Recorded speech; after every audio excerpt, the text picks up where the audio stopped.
Today is a wonderful day, and you have not seen me for a while because I've been doing something. One of these days, I'll tell you about it. But I think some interesting days are ahead, and history has a way of actually speaking in the current to let us know whether some of the things that we have done or thought of were actually good or bad. So let me start by saying like, share, and subscribe to this channel. Give me a thumbs up. And if you think what I've been doing is worthy of acceptance, worthy of discussion, share with a friend and make the algorithm goes by actually clicking on the notification bell. So as soon as I upload, you get information. So today I want to speak to you about Andrew Holness, betrayal and disappointment. Now, one needs to understand clearly that when Mr. Holness started at first, in terms of being given the leadership of the GLP, many persons saw him as fresh, different, young, innovative, and wanting betterment for the people of Jamaica, particularly the young persons. So many young persons actually went and voted for Mr. Andrew Holness because they thought he was young, different, and wanted their development. No, so that is a history, and the current is now dealing with that history in terms of what is it that Mr. Andrew Holness actually promulgated in terms of spoken words and what he's actually doing. Now, in the event a prime minister who is actually the leader of our country is actually offering himself over 100% increase in a time when the country is struggling, is that anything which is good for the people of Jamaica? And what has he done lately or in the past that has actually shown that he is thinking of the development of the youth?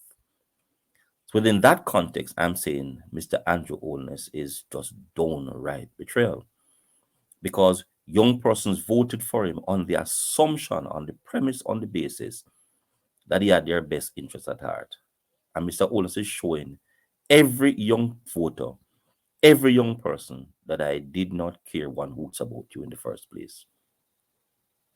Now, when a country, as I said before, that is struggling as Jamaica is, and the first and only thing Mr. Holness can think about is giving himself over 100% increase in a struggling economy, in a struggling environment, that in itself speaks volume about how does he see young people within the context that he has actually, there not been an increase in employment in Jamaica. There's not been an increase in social structure. There has been nothing for the youth. So I want you to look at Mr. Holness and actually see if the only thing Mr. Holness can do is to retract a salary increase because he was pressured. Now, if that is it, then for me, it is just downright disappointment. See what Mr. Holness has to say. So his massive salary increase that would see his pay skyrocket to $28.6 million in April 2024. Following public outcry, Holness's salary will remain at his current remuneration of roughly $9 million, and he will not therefore receive any retroactive payments. However, cabinet ministers' pay will move from approximately $6 million in 2021 to $22 million by April 2024. Prime Minister Holness recently announced that salary adjustments for political leaders will generate more interest in politics. Meanwhile, Prime Minister Andrew Holness on Monday announced a reshuffling of his cabinet. The major changes include. Now, let us look at what Mr. Holness said. Politics will, the salary increase of politicians will generate interest in politics. Really? And that is not a disappointment of Mr. Holness. He does not understand and can actually gauge the political environment of Jamaica. And Mr. Holness needs to seem to understand one fundamental thing. And I'm talking to you, Mr. Holness, and your handlers. The only reason why you won the last election and the one before was that a number of persons were tired, fed up, and frustrated with the People's National Party blatant disregard for people. And the young persons were tired of seeing the People's National Party in power continuously without no improvement in their social welfare. So within that context, Mr. Holness and your handlers, you need to understand clearly that what you are doing now is a perfect replica of what the People's National Party did. And that in itself is disappointment for the people, particularly young persons. A number of young persons have actually looked into themselves, have analyzed what it is that they have done and realized, Mr. Holness, that they blundered. You should not have put you in power. But if they did not put you in power, Mr. Holness, then they would have actually continue with the People's National Party, and that they did not want to do. Maybe what the Jamaican people should have done is not to have voted, and therefore would not have had a prime minister. Maybe that is what, and not even cabinet ministers. But Mr. Holness, clearly you do not seem to understand the plight and the dilemma of Jamaicans.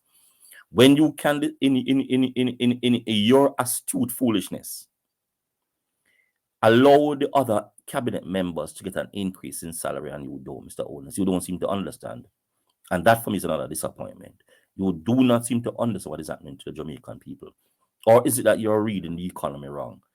Are you reading from a different economic textbook than I did? Is it that you do not have a comprehensive understanding of economic policies, social indicators, can look at what is happening to your people?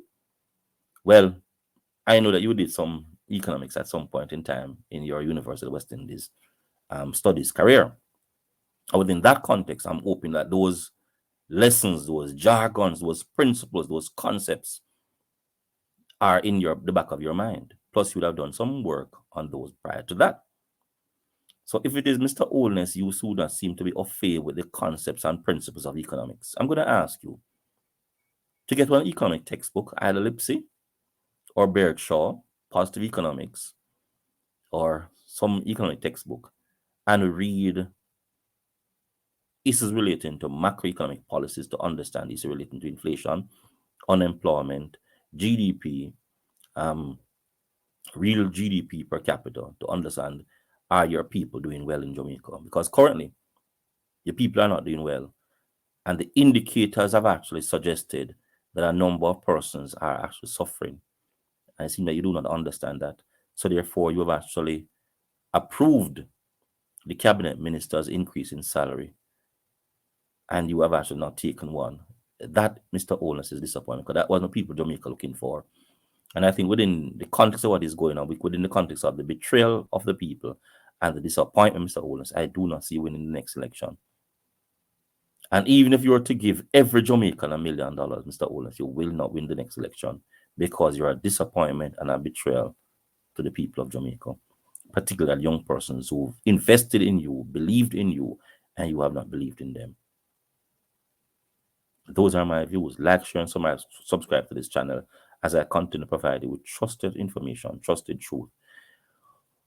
What I want to say is, am I making sense? Are you disappointed with Mr. Holness? And has Mr. Holness betrayed how you viewed him based on the words that he promoted prior to him being voted as the Prime Minister of Jamaica? Maybe you're not disappointed. Maybe you actually saw him as he currently is. But many Jamaicans did not think of him like that. Neither did I. So what are your views? Like, share, and subscribe to my channel. As I rightfully said, let's have a discussion on the matter.